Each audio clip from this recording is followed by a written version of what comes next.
Hai guys, selamat datang kembali di channel Indonesia Belajar.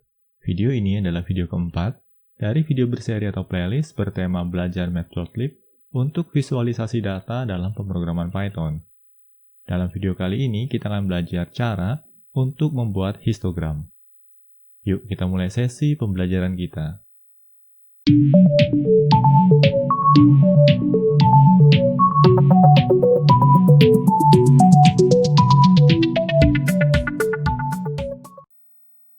Oh ya guys, kadar mengingatkan, bagi kalian yang belum subscribe di channel Indonesia Belajar ini, pastikan kalian untuk subscribe dan aktifkan juga tombol loncengnya. Karena di tiap minggunya, kami selalu mengupload video-video tutorial terbaru terkait dunia IT. Jadi, pastikan kalian untuk stay tune terus di channel Indonesia Belajar ini. Untuk sesi pembelajaran kita kali ini, kami juga sudah mempersiapkan notebook ya. Di sini kami akan switch dulu ke presentation mode. Nah, untuk sesi pembelajaran kita kali ini, kita akan mempelajari cara untuk membuat histogram dengan Matplotlib. Kita coba lanjut ke slide berikutnya, guys.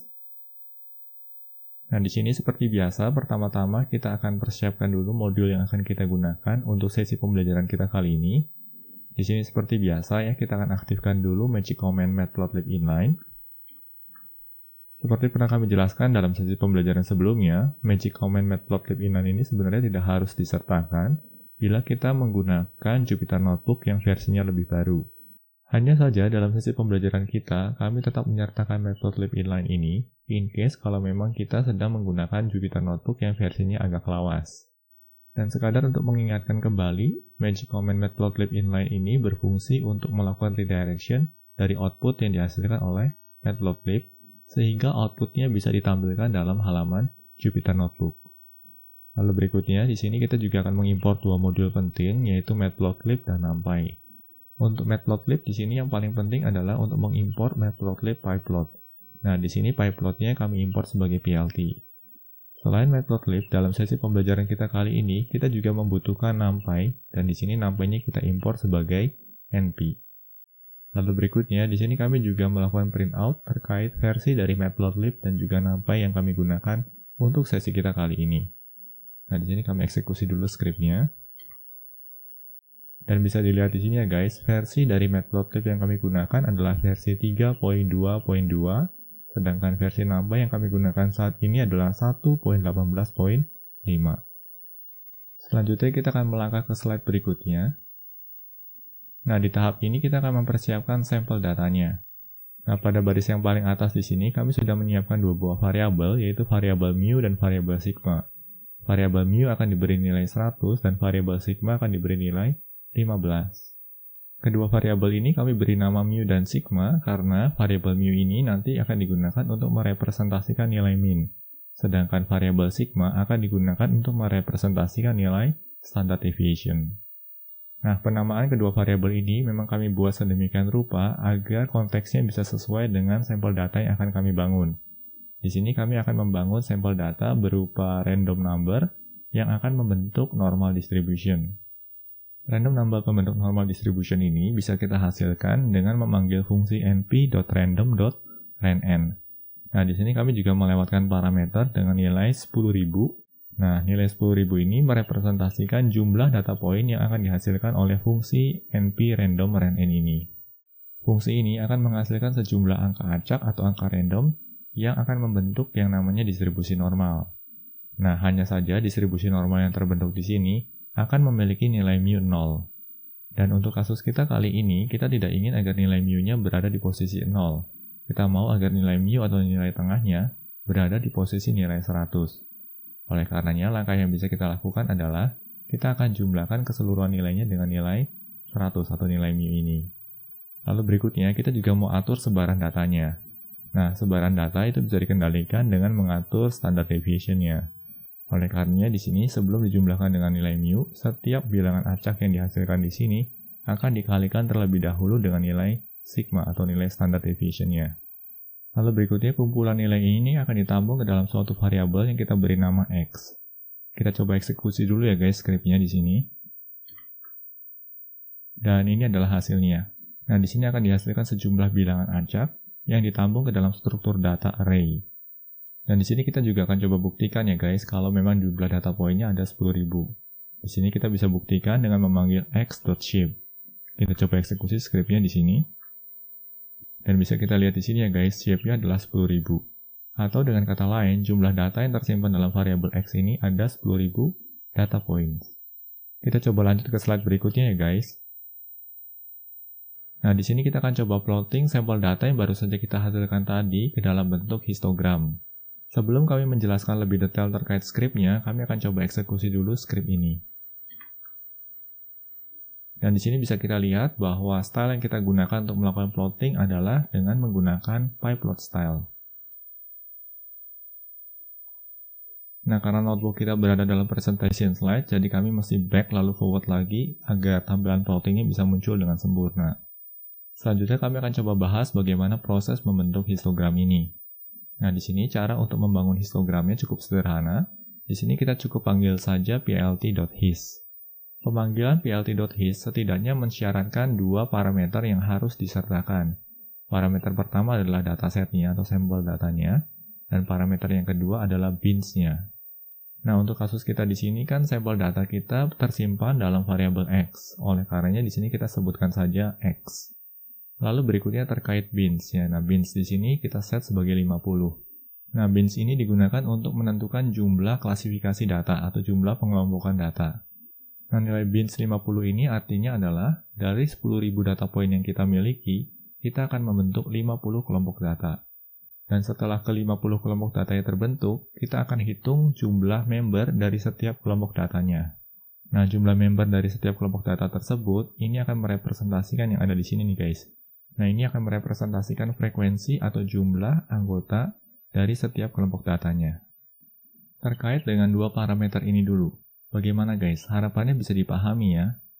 Nah, bagi kalian yang masih bingung dengan penggunaan kedua parameter ini, ya terutama parameter bins, kami sarankan kalian untuk menyimak salah satu video pembelajaran statistika yang pernah kami bahas sebelumnya di channel Indonesia Belajar ini. Topik bahasan yang sangat relevan dengan kasus kita di sini adalah topik bahasan dalam bidang statistika yang membahas terkait distribusi frekuensi.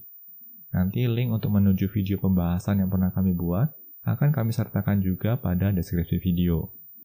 Jadi bagi kalian yang masih mengalami kebingungan di sini, kami sarankan kalian untuk menyimak video pembelajaran yang pernah kami buat sebelumnya. Nah, di sini kita bisa lakukan beberapa modifikasi ya, semisal saja kita mau agar jumlah kelompok data yang terbentuk kita perbanyak ya. Misal kita mau ubah nilainya menjadi 100 di sini. Kita ubah saja menjadi 100, lalu kita eksekusi ulang. Lalu kita scroll down di sini ya, bisa nampak di sini ya guys, kalau jumlah kelompok datanya menjadi lebih banyak ya.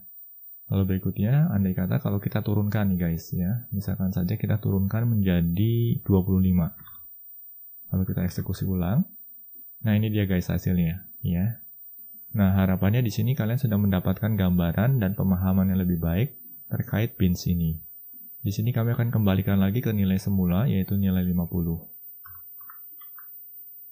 Lalu berikutnya terkait dengan face color. Nah, di sini face color-nya kami beri nilai G. G ini merepresentasikan warna green atau warna hijau.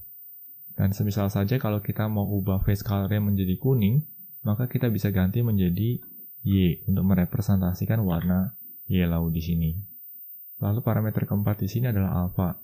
Nah, parameter alpha ini digunakan untuk mengatur transparansi. Nah, di sini nilainya adalah 0,75. Semisal saja kita mau turunkan ya guys, kita coba turunkan menjadi 0,25 di sini. Lalu kita eksekusi ulang skripnya. Dan bisa kita lihat di sini ya guys, semakin kecil nilai alfanya, maka warnanya juga menjadi semakin pudar atau semakin transparan di sini. Di sini kita akan coba kembalikan lagi ke kondisi semula, yaitu face color-nya adalah G ya, atau green. Lalu alfanya, semisal saja kali ini kita jadikan 50 atau 0,50. Nah, seperti ini tampilannya. Nah, ini merupakan keempat parameter dasar yang bisa kita atur sewaktu kita menggunakan plt.hist. Bagaimana guys? Harapannya bisa dipahami ya. Berikutnya kita akan bahas terkait dengan penempatan label. Nah, di sini untuk memberikan label pada sumbu X maupun sumbu Y dan juga label untuk judul, caranya cukup sederhana ya guys, yaitu dengan menyertakan plt.xLabel untuk mengatur label pada sumbu X, lalu plt.ylabel untuk mengatur label pada sumbu Y, dan juga plt.title untuk mengatur judul pada plotting kita. Nah, selain menyertakan label pada plotting kita juga bisa menyertakan teks di dalam plotting. Sebagai contoh di sini ya guys, kita mau menyertakan teks mu100 sigma 15. Cara yang bisa kita lakukan di sini adalah kita cukup memanggil fungsi plt.text. Lalu kita menyertakan beberapa parameter. Nah, di sini kita akan menyertakan 3 buah parameter ya. 2 parameter pertama ini merepresentasikan koordinat atau posisi di mana teksnya akan ditempatkan. Nah, untuk kasus kita di sini, posisinya ada di 45,500. Berarti ini 45 ya, kira-kira ada di sini. Dan ini adalah 500. X-nya 45, Y-nya 500. Lalu untuk parameter ketiga di sini, ini merepresentasikan nilai string yang mau kita tampilkan. Nah, kebetulan di sini kita mau menampilkan stringnya berupa latex ya. Makanya di sini kita menggunakan penanda dolar. Dalam latex, untuk menampilkan simbol mu, kita bisa gunakan \mu seperti ini. Lalu untuk menampilkan simbol sigma, kita bisa gunakan \sigma. Nah, di sini ada karakter R ya. Sebenarnya karakter R ini juga bisa kita buang. Oke, kita coba eksekusi ulang dan hasilnya masih sama ya. Jadi R tadi sebenarnya opsional. Nah, kalau kita lihat di sini kita juga menyertakan \spasi ya. Nah, \spasi ini untuk menampilkan karakter spasi di sini nih guys. Nah, sampai di titik ini mungkin kalian mulai bertanya nih, apakah model penulisannya harus menggunakan latex style? Jawabannya tidak ya guys. Kita akan coba buktikan di sini ya. Kita akan coba ganti ya stringnya menjadi string yang lain. Misalkan saja string bebas di sini. String bebas, kita coba eksekusi. Dan ini dia hasilnya. Oke, jadi stringnya tidak harus berupa string dengan format latex. Kita coba kembalikan dulu ya guys ke kondisi asal di sini. Kami undo, lalu kami coba eksekusi ulang scriptnya. Lalu berikutnya di sini kita memanggil plt.grid ya, dan plt.grid ini berfungsi untuk memunculkan grid yang ada dalam plotting kita. Dan terakhir kita menampilkan plt.show. Nah, ini merupakan cara yang bisa kita lakukan untuk membuat histogram dengan menggunakan pyplot style. Bagaimana guys? Harapannya bisa dipahami ya. Pada slide berikutnya kita akan belajar untuk membuat histogram yang sama, tetapi kita akan menggunakan OO style. Kita lanjut ya guys ke slide berikutnya. Nah, di slide ini kita akan belajar untuk membuat histogram dengan menggunakan OO style. Kita coba eksekusi dulu ya guys scriptnya di sini. Dan seperti biasa, karena mode kami berada dalam mode presentation, maka agak sedikit kacau tampilannya. Di sini kami bisa siasati dengan back dulu, lalu forward lagi. Dan slide-nya sekarang sudah bisa di scroll down. Di sini kami coba scroll down saja slide-nya agar bisa nampak grafnya atau plotting-nya. Nah, kalau pendekatan yang kita gunakan adalah dengan menggunakan OO style, maka kita perlu untuk menyediakan setidaknya 2 buah variabel untuk menampung objek figure dan objek akses. Nah, di sini objek figure dan objek aksesnya ini dihasilkan dari pemanggilan plt.subplots. Lalu selanjutnya kita baru melakukan plotting pada aksesnya. Nah, di sini karena kita ingin membuat histogram, maka kita panggil ax.his. Terkait dengan keempat parameter di sini, ini sama persis dengan keempat parameter yang baru saja kita pelajari dengan menggunakan pyplot style. Jadi untuk parameter pertama di sini kan ada data yang mau kita plotting, lalu ada bins-nya ya untuk mengatur jumlah kelompok data yang mau kita bentuk, lalu ada face color untuk mengatur warna plottingnya di sini, lalu ada alpha ya untuk mengatur tingkat transparansi dari warnanya. Di sini juga sama ya, semisal kita mau ganti warnanya menjadi blue ya, kita bisa menggunakan B di sini. Lalu alfanya semisal kita mau jadikan menjadi 25%, kita gunakan 0,25. Lalu kita coba eksekusi scriptnya. Dan ini dia tampilannya ya. Blue dengan alpha 25% atau 0,25 menghasilkan warna yang mendekati warna ungu ya guys. Lalu berikutnya di sini ya, untuk menyertakan label pada sumbu X, sumbu Y, dan juga judul ya, kita bisa lakukan dengan memanggil fungsi ax.setXlabel, lalu ax.setYlabel, dan ax.setTitle. Lalu berikutnya untuk menyertakan teks atau deskripsi tambahan di dalam suatu plot ya, kita bisa panggil saja ax.text di sini.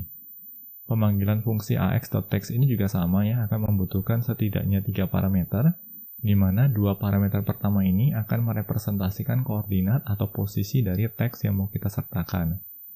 Lalu untuk parameter yang ketiga, ini merupakan nilai string dari teks yang mau kita cetak. Nah, di sini juga sama, kita nggak perlu ada R-nya ya, kita bisa langsung saja definisikan data string yang mau kita cetak di sini. Dan serupa dengan kasus sebelumnya, untuk data string yang mau kita cetak ke dalam plotting kita juga bisa menggunakan yang namanya LaTeX style. Dan di sini bisa nampak ya bahwa kita menggunakan LaTeX style, bisa kita lihat dari penggunaan penanda dolar di sini. Lalu berikutnya di sini kita juga memanggil fungsi ax.grid ya. Nah, fungsi ini digunakan untuk memunculkan grid pada plotting kita. Dan terakhir ya, plotting kita juga akan memanggil plt.show. Kita coba eksekusi skripnya di sini. Dan ini dia hasilnya. Oke, cukup manis ya guys tampilan plottingnya. Nah, bagaimana guys terkait dengan membuat histogram kali ini dengan menggunakan pendekatan OO style? Harapannya bisa dipahami ya. Dan harapannya juga bisa dipahami perbedaan antara membuat histogram dengan OO style dan membuat histogram dengan pyplot style. Demikian sesi pembelajaran terkait cara untuk membuat histogram. Semoga materi pembelajaran yang disampaikan dapat membantu kalian dalam mempelajari visualisasi data dengan Matplotlib. Pastikan juga untuk terus mengikuti materi pembelajaran lanjutan di channel ini. Bila mana ada pertanyaan ataupun masukan terkait materi pembelajaran yang disampaikan dalam video pembelajaran ini, kalian dapat menuliskannya pada kolom komentar di bawah ini. Kami akan selalu berusaha untuk menanggapi setiap pertanyaan dan masukan yang kalian sampaikan.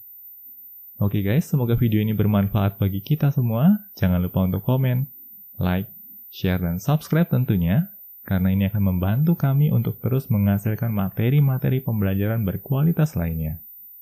Salam Indonesia Belajar, banyak belajar biar bisa bantu banyak orang.